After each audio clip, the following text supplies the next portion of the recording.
Hey everybody, this is Crypto Robert and welcome to my latest video. In this video, I'm going to try my very best to answer the question, is cloud mining worth it? What do I mean? Essentially, is the cost of the contract and the amount of Bitcoin we spend for a cloud mining contract worth it at the end of the contract? Are we going to make more Bitcoin than when we started with? So, for example, if we're buying a contract and we're spending 0.01 Bitcoin, are we going to get out at least 0.011 or more Bitcoin? Because if we don't, then the cloud mining contract failed to live up to our expectations. So we're going to answer that question. But before we get into the video, you notice all around me, I'm in a field of snow, and it's because we had another snow nor'easter. We've been getting them up here in the Northeast. I'm in New York City. I mentioned that a few times already.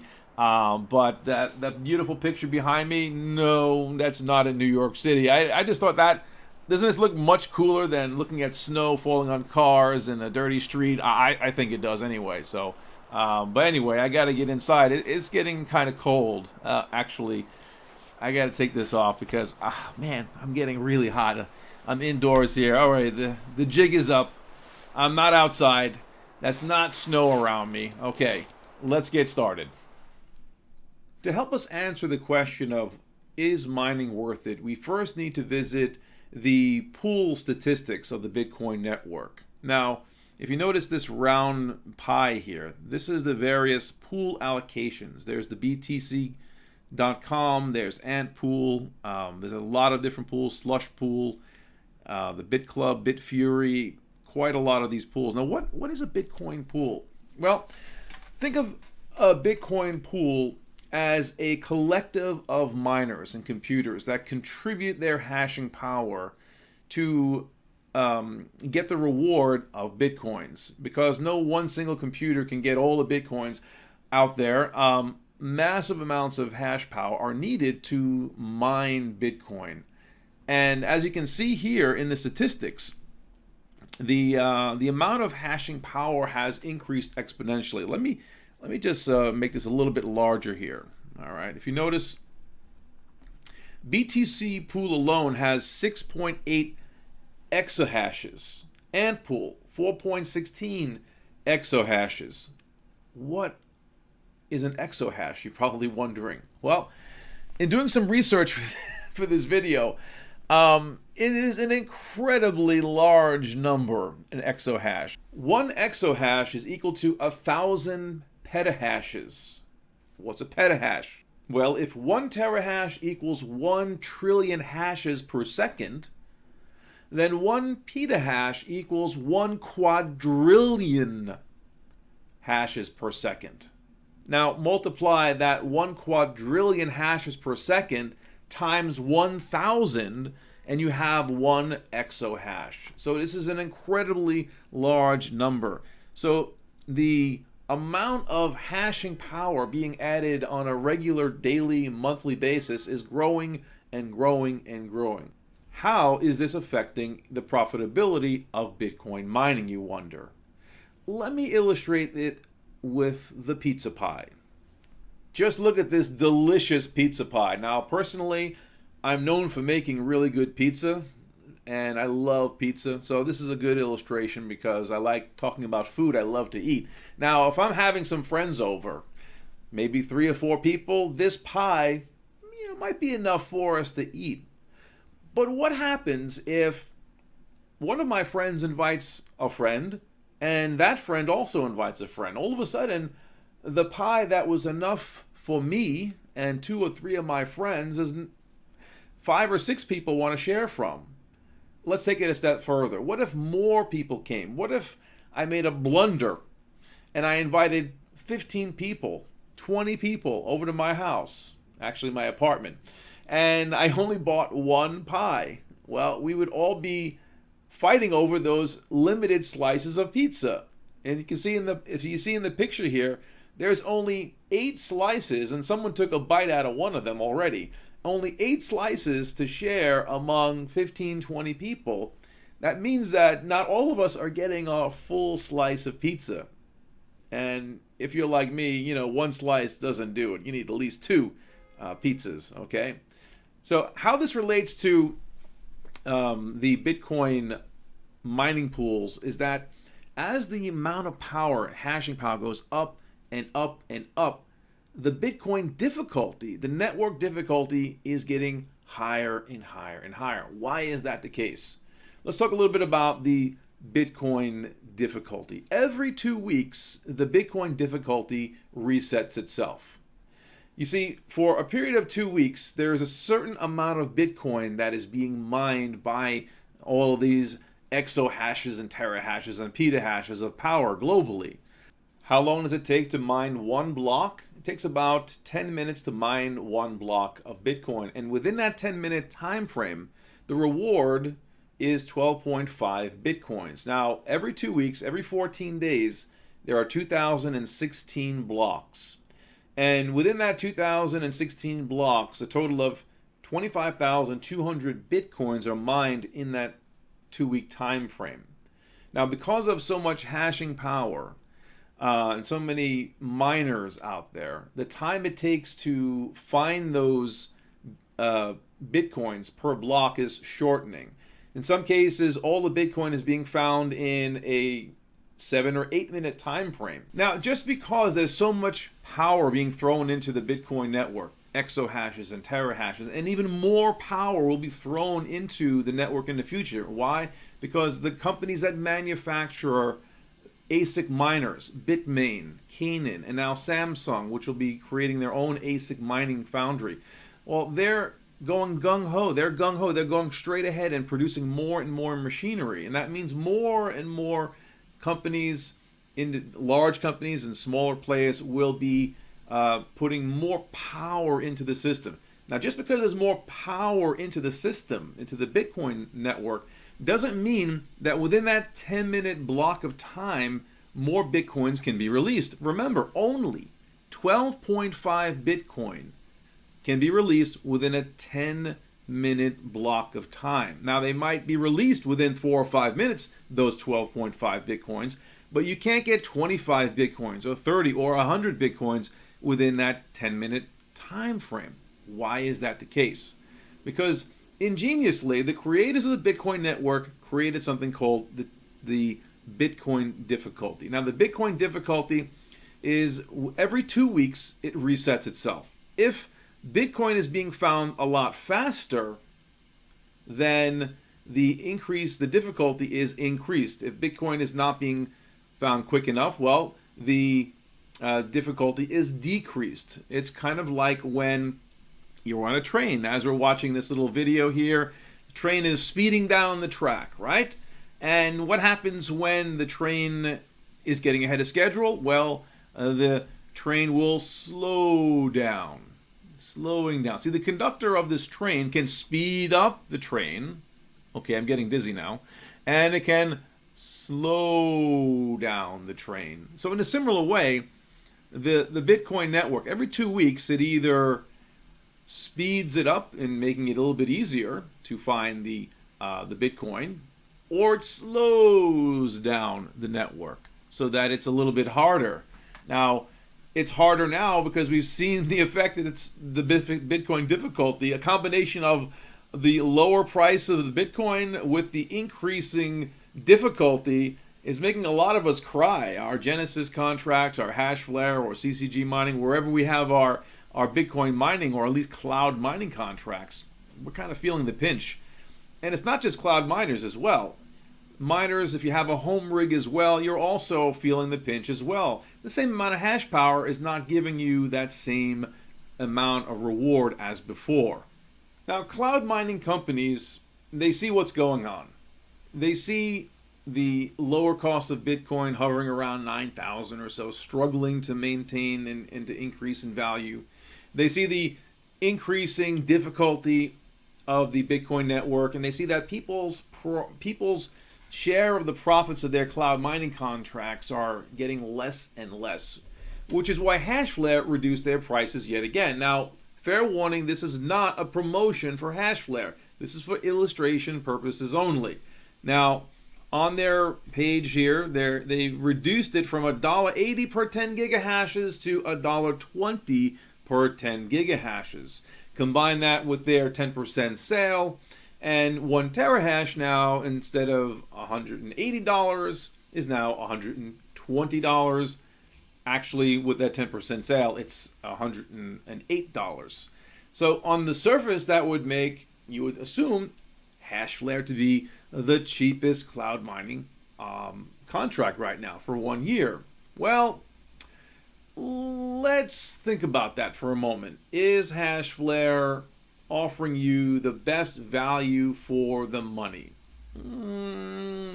Not really. But before we break down what you're going to make with Hashflare with this new price structure, I want to mention that last week on YouTube, I produced a video regarding Hashflare spring sale when the prices were $180 per $180 per terahash, and I thought I was doing everybody a favor by announcing this 10% sale. That it would be a good opportunity for people to save money on a new cloud mining contract, while at the same time myself benefiting from an affiliate commission. Now, a lot of people gave me a lot of grief in the comment section, some good, some people that actually are my fans, some people that are not my fans. I figured, well, that's par for the course in this business. You have people who love you, people who hate you, whatever. But then I started thinking, could the criticism have some validity to it? Is it true? So that got me thinking and running the numbers myself. And truth be told, I didn't like anything that I saw. Any of the numbers, I kept running them over and over and over again, and I kept scratching my head. And I said, it's just not a good deal right now. And as a result of that, I had to pull that video. I set it to private. No one can watch it. No one can benefit, because here's the deal. Affiliate links only work if both parties are benefiting. If I'm watching a video about a camera I want to buy, or a computer, or whatever, and I like the video and I like the YouTuber, I click their affiliate link, and there I'm taken to their Amazon page, whatever they're selling, and they get a commission. It's a win-win. In the case of these cloud mining videos, if you click the link and you buy a contract and you make money, meaning that you make more Bitcoin at the end of that contract than you would if you were just to buy and hold, and then I make a little bit of a commission, then that's a win-win transaction. So I like things where two people benefit. I benefit and you benefit, and vice versa. Let me show you one of the tools I used to help me come to the conclusion that right now, any cloud mining contract is a high risk proposition, and that you need to be very, very cautious. Let's get right to it. Before we can get an accurate estimate as to what our profitability or lack thereof would be with a 1 year cloud mining contract, or any contract for that matter, whether it be 1, 2, or longer, we need to look at the calculators that are not giving any of us an accurate profitability estimation. Now, I'm guilty of this. I use Coin Wars a lot, and Coin Wars is great for giving you the current profitability based on the current difficulty. In other words, that the profitability that you would expect for a 1 terahash contract with the 48% maintenance cost. Now, it says pool fees. It's Hashflare and others, they don't call it a pool fee, they call it a maintenance fee, but there's no box in here that says maintenance fee. So I put it into pool fees, so that gives me or us at least an accurate representation of what the amount of money we'll be paying in terms of a maintenance cost. Okay? So if the difficulty never changed, right? If nothing ever changed and everything stayed static, the price of Bitcoin stayed the same, and the difficulty level stayed the same, then you would get a profit. You'd make out of $108, you'd make about $20 or so, $136. So, but we know that's inaccurate. These are inaccurate calculated is because they're not accounting for the increased difficulty. So that profit would wind up being a negative. You wouldn't actually make the more Bitcoin than you would if you would have just bought and held Bitcoin. For example, how much Bitcoin is $108 worth right now? Currently, it is 0.012 Bitcoin. So I would want to get, realistically, at the end of that 1 year contract, more than 0.012 Bitcoin. I would want 0.0121 or 0.0125 or more. Obviously, the more Bitcoin, the better, right? So if you're not getting that more Bitcoin at the end of that contract, then it would be better to just buy the Bitcoin and hold it, right? So, and the same goes for the other popular calculator, Crypto Compare. It's only giving you the price of the profitability based on if everything was to stay static, nothing changed, there's no increasing in the difficulty of the Bitcoin network, but we know that's not a true and accurate representation. So making a purchasing decision based on these particular calculators that do not take into account the difficulty, is misleading. Now, it does tell you that in the Coin Wars estimated earnings here. You just have to read it. It says the estimated expected Bitcoin earnings are based on statistical calculation using the values entered and do not account for difficulty in exchange rate fluctuations. I think maybe the website creators here could actually put that in bold, do not, and maybe even increase the font size so people would realize that, this is a little bit misleading here. Now, there is a calculator, however, that I've been using for the last week that I discovered from another YouTuber. I'm going to give a shout out to BitGlenn out in the UK. BitGlenn was able to show me through his video how to really get an accurate estimate of what of a contract. Now, how do we use this this calculator? Let me make it a little bit larger here. Okay, just a little bit. And I'm going to enter the hash rate here. I'm going to say 1 terahash. It's got a nice little on-the-fly chart here. It tells you the profitability, but more on that in a second. Okay, so I put in 1 terahash, and the block reward, of course, we've already discussed that. It's 12.5 Bitcoins per block. The current Bitcoin price at $9,222.55. We're going to put in 0 power, okay, because they're paying, because the power and all these other costs are baked into their maintenance fee, okay. 0 pool fees. 0 pool fees because Hashflare doesn't have pool fees. They have maintenance costs. And we're going to also now put in the hardware cost. The hardware cost is, we're going to factor in that sale price, so not $120 per terahash, but $108 per terahash.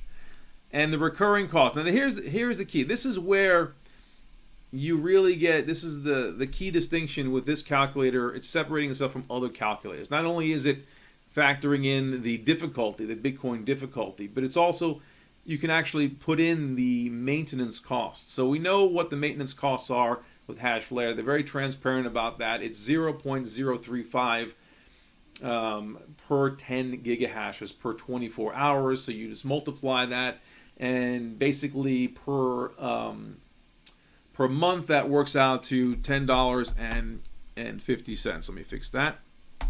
$10.50. So that's the fixed maintenance cost per month per terahash, per 1 terahash. And the next thing we want to put in is the price change. Now, this is where this is where it gets a little bit difficult. Now, if I put in a 5% price change, meaning that I'm betting that Bitcoin will appreciate 5% each and every month. That's very unrealistic because we know what happens in the real market. Sometimes Bitcoin goes up 10% one month. It'll go back down to 5%, 3%.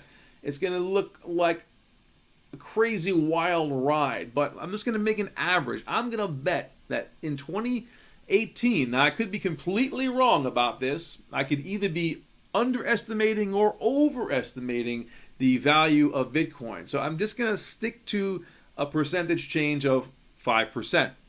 I'm going to click the selling profile of never sell coins. That means that from the day I start this contract to day 365, I've never sold and took out any of my coins. Okay. But now the last variable is a little bit more difficult. Now the difficulty change, the difficulty change, they're setting it as a default at 12.64%. Now that has been changing quite a bit. Now the difficulty is not fixed. The difficulty of Bitcoin changes every 2 weeks, but it's not the same amount every single 2 weeks. What has been the difficulty in the last couple of months? Let's take a look at that right now. Now on the website bitcoinwisdom.com, it explains the difficulty very well here. For example, on the top here, it is estimating that the next difficulty, the next adjustment, will be about 7.47%, which actually is kind of low considering past difficulty increases. If you scroll to the bottom here, it gives you the historical data for the last year regarding the different changes. For example, the last change on March 4th was 9.42%. Before that was 4.62%. But then we had back in, I would say, from mid-January on, we had a stretch of double-digit increase in difficulty. Now, if you add up those three numbers, that's over 40% increase in difficulty. That's quite a lot. That's pretty high. And if you were to base every single month 40%, then that wouldn't be accurate. Then you'd get an inaccurate number. However, to base it just on the last three here, we have about a little over 20%. That also may not be accurate.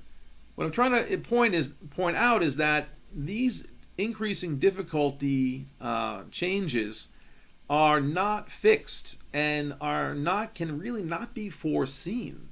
It's almost like you're trying to look at a crystal ball and divine the future. So figuring out what the price of Bitcoin is, figuring out the exact difficulty rate, and all these other variables is like, looking for water with a divining rod. It's impossible. You don't know. There's no such thing as a crystal ball. Nobody knows the future, right? So all we can do is make a best guess estimate. So let's go back to the calculator.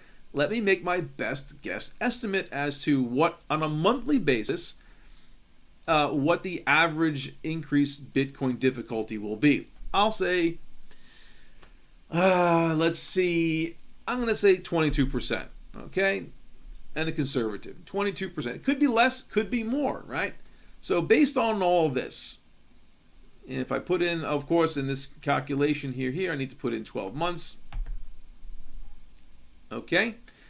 Based on this criterion right here, at the lowest price that Hashflare has offered in recent memory, $108 per terahash, with the maintenance cost factored in, with a 5% increase in the price of Bitcoin, and with a 22% per month increase in the difficulty, you will break even in 1 year and 9 months. Okay, so let's play with a different set of numbers. Let's just say now that the price were to increase to 10% per month. Now, even after changing the estimate of the Bitcoin price going up 10% a month, we're still not generating more Bitcoin than when we started out with. Remember, we need more than 0.012 Bitcoin. But what happens even at this current difficulty level, if I put that 22%, if I leave it there, at the end of 12 months, it's only generating 0.016 Bitcoin, or less than the amount of Bitcoin it cost us to buy the contract. Now, this is what happens when you change the difficulty. If I change the difficulty to 20% and go back to coins generated, you will generate more than the Bitcoin you started with, 0.0122. Okay, so you would consider that a win-win, I guess, but again, you really don't know the difficulty. You don't know, there are too many variables at play here. So, for example, for all we know, with all that hash power going on in the market, with all those, the increasing all the increasing amount of miners, that the increasing difficulty could be 30% per month. Imagine that. That means that you would never, with a 1-year contract, generate more Bitcoin than when you started, right? You would never be able to make more than 0.012 for that $108. It would be physically, it would be literally impossible based on very high difficulty percentages. So there's one more thing though that we can tweak to make these contracts more profitable. We can tweak the price of the contract. Now, the price of the contract is completely out of our control. We can't email Hashflare and say, you know, Hashflare, I really think the cost of these contracts should be way less than $120. They should be $100 or $75. And let's just see what would happen if we were to tweak the price a little bit. First, let's find out what it costs $75 in Bitcoin is worth. So let me do that quickly. So $75 is worth 0.0081 Bitcoin. So let's go back to our calculator. Put in 75. Okay, and let's just tweak it a little bit. Let's go back to reality. It's not going to go up Bitcoin 10% a month. Then again, I might be wrong. 5%. Let's bump that back down to say, let's just say it's a 20% difficulty. Okay, so at the end of that 12 months, we will have more Bitcoin than we started with, right? So we started with 0.0081 and we end up with 0.0122. Seems like a win-win, right? What's the point I'm trying to make is that the cost of your mining contracts is a key to how much Bitcoin you end up with. Essentially, the more it costs you to buy that contract, the less Bitcoin you're going to generate, or the less of a reward you're going to get at the end of it. Especially when the Bitcoin price is low. If the Bitcoin price was high, much higher, then you would be spending less Bitcoin to buy that contract. Jambart, another YouTuber, makes that point very clear in one of his videos, is that when you're looking at these mining contracts, you really should try and time them so when the Bitcoin price is highest, then you would buy a contract. Now, here's a kicker. When Bitcoin is high, when it's 15, 16,000, Hashflare is not going to keep their prices low. What Hashflare is going to do is going to increase their prices accordingly.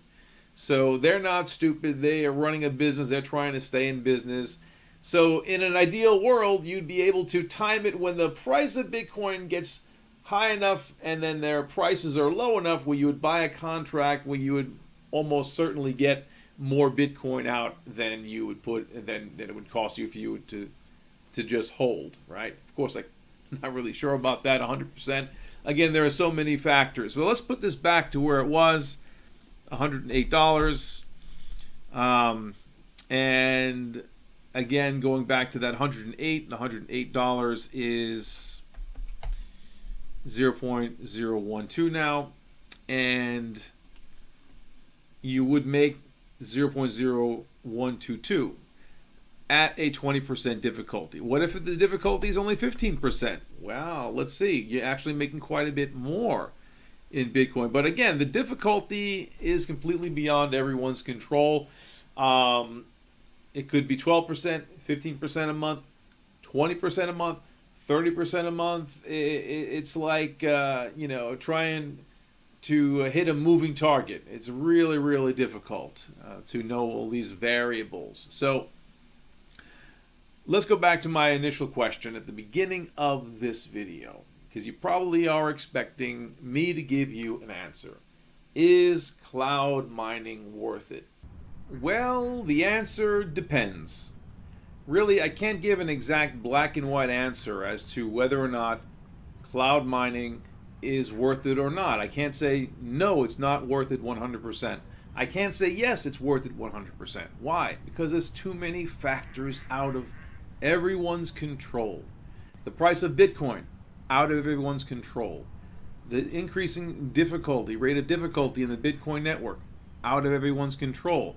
The price of the contracts that CCG Mining charges, Genesis Mining, Hashflare, among others, out of our control. All these factors are out of our control, which makes it very, extremely difficult to know if you're going to get more Bitcoin at the end of any of these contracts than when you were to just buy and hold. So is my recommendation to no longer buy any Bitcoin cloud mining contracts? No, I'm not telling you that. That's a personal decision. Just like I can't tell you to buy something 100%, that this is 100% a sure thing. I'll never tell anybody anywhere, anytime that something is a 100% sure thing, because nothing is a sure thing. If the Bitcoin difficulty is low and the prices are lower, then there's probably a chance that you'll wind up with more Bitcoin than you were to if you were to buy and hold. However, if the Bitcoin difficulty goes through the roof and the Bitcoin price doesn't go up accordingly, then you're not going to get more Bitcoin. So we don't know what the next week is going to bring, or the next month or year. We're all hoping that Bitcoin is going to go up higher and higher. And maybe this time next month, I'll be doing another video talking about how it's amazing that Bitcoin is 20,000 now, and that all of a sudden now the mining contracts are really profitable. I don't know if I'll ever have that video. Maybe I will, maybe I won't. So maybe if you're a risk-averse investor, don't buy a cloud mining contract. If you do buy a cloud mining contract, do your homework, do your research. There are other altcoins that all these companies are offering. Do your own research. Maybe those are profitable, Ethereum and Litecoin among others.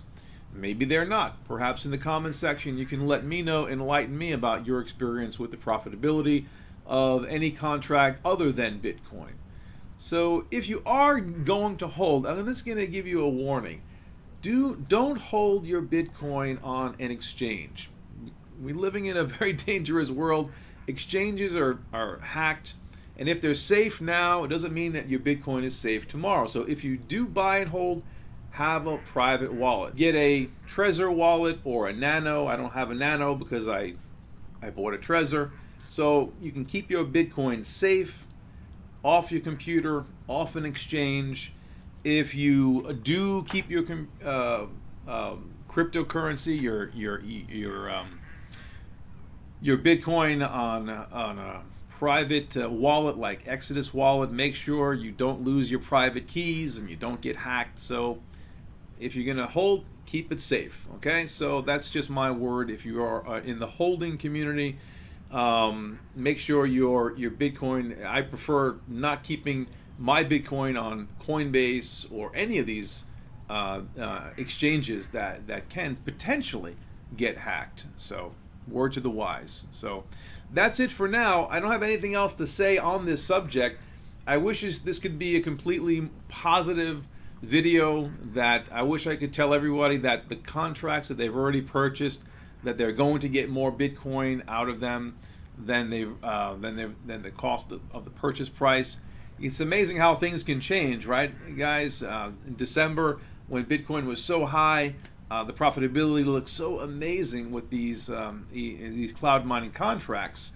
A few months later, and things are the exact opposite, which goes to show you that volatility is part of this space. So if you're not used to wild price fluctuations, maybe now is the time to get out of the crypto space. I know me personally, I'm not. I know that these things are happening and will continue to happen in the cryptocurrency space.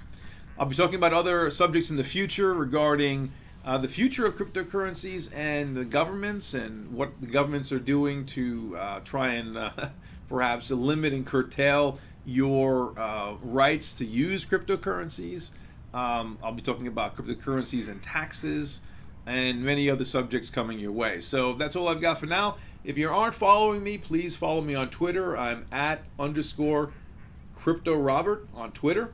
And please click the like button. And if you're not a subscriber, please subscribe so you don't miss any of my content. So I'm probably moving towards a more of a one video per week. Probably that makes me a lazy YouTuber. I hope it doesn't.